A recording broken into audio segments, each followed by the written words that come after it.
At work, confidence is often confused with visibility. The loudest voice in the meeting, the fastest response in the chat, the person who always seems certain, and if you don't look like that, it's easy to assume something is missing. You're not failing. You're not falling behind. You just feel average. And that feeling can be incredibly isolating, making you wonder if you're doing enough or if you're even cut out for this. Today, we're not going to talk about how to feel confident with quick tips or fake-it-till-you-make-it strategies. We're going to talk about how real, lasting confidence actually forms quietly and often invisibly in real workplaces. It's a process most people misunderstand, and it starts in a place that feels anything but powerful. Most careers spend a long, long time in the middle, not at the top, getting promotions and praise, not at the bottom, getting constant feedback and correction, just functional. You're doing your job, hitting your deadlines, but nobody's throwing a parade for you. This middle phase is uncomfortable because it doesn't give you clear feedback. You're not praised, so you don't feel valued. You're not warned, so you don't know what to improve. You're simply expected to continue.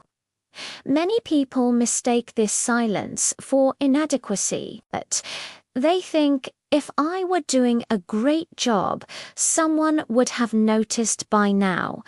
But that's a huge misinterpretation. In a busy workplace, silence often means something else entirely. You're trusted enough not to be monitored. Your manager isn't worried about you. Your team knows you'll deliver. That's not failure. That's a neutral position, and it's the fertile ground where most genuine growth actually begins. So, why doesn't confidence come from standing out? Because workplace confidence rarely comes from being impressive or pulling off a single heroic feat. It comes from predictability. It's the quiet knowledge that you can handle what comes your way. Think about it. True confidence is knowing you can navigate a difficult request from a client without crumbling. It's knowing you can face an unexpected technical problem without panicking. It's knowing you can own a mistake, fix it, and move on without it spiraling into a catastrophe. The people who appear most confident aren't always the most brilliant or exceptional ones. They're often just incredibly familiar with pressure. They've been averaged long enough to stop fearing it. They've seen this kind of problem before, or something like it, and they know they'll survive. Confidence doesn't form when you're the star. It forms when uncertainty stops feeling like a threat and starts feeling survivable. But let's be honest, feeling average feels heavier today because modern workplaces often reward exposure more than mastery. The big, flashy presentation gets all the attention. The person who speaks up in every meeting is seen as a leader. Meanwhile, quiet, consistent competence is just assumed. It goes undocumented and unseen.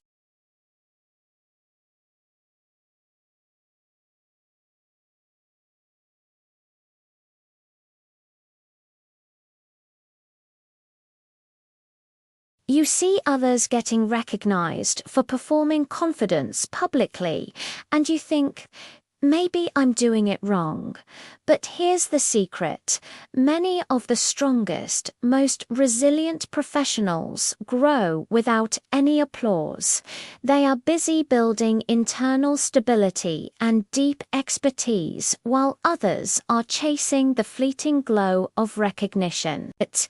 Confidence that lasts isn't built on a stage. It's usually built in the quiet places where no one is watching.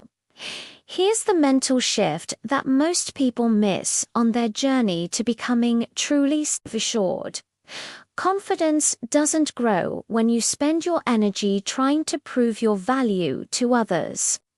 It grows when you calmly handle your responsibilities, one task at a time. What does handling it really mean? It means responding to an urgent email without rushing into a panicked reply.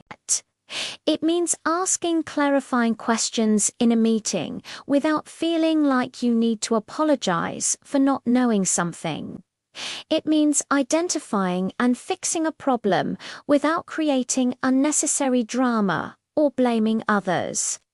Each time you handle something with composure, you're teaching your own nervous system, I can stay steady here.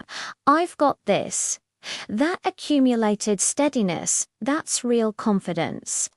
It's a felt sense of capability, even if no one else gives it a name or a gold star. This leads to a powerful but underrated quality. Reliability.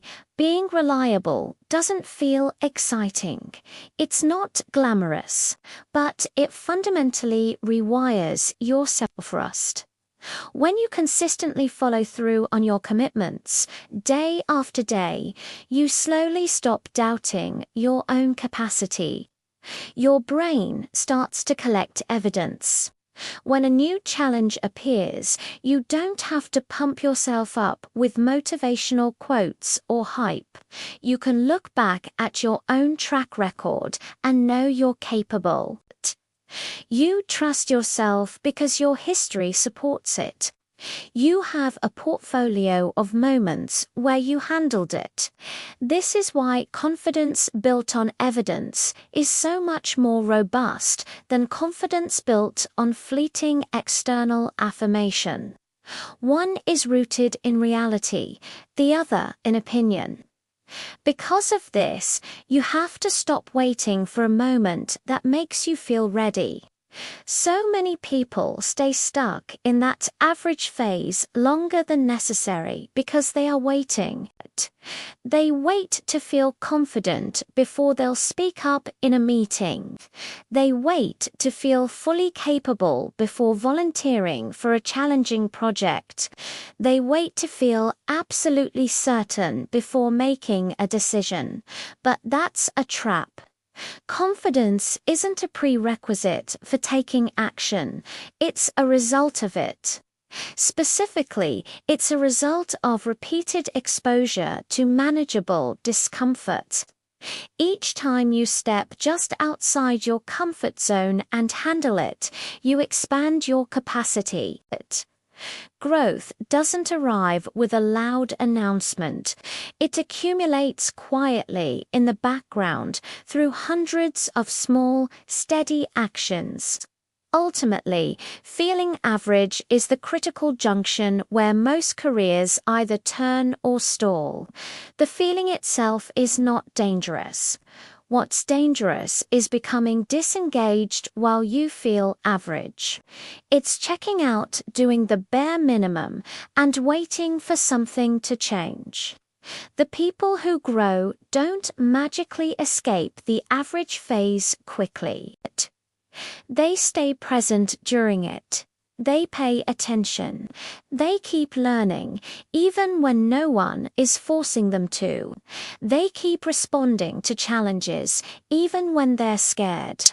They keep showing up even, and especially when there's no validation. That's how confidence matures from a fragile idea into an unbreakable part of who you are. It's not about being the best. It's about being persistent. So if you feel average at work right now, don't rush to fix it. Don't see it as a sign of failure. See it for what it is, the training ground. Average is the stage where pressure becomes familiar, where mistakes become lessons, and where self-trust finally begins to take root.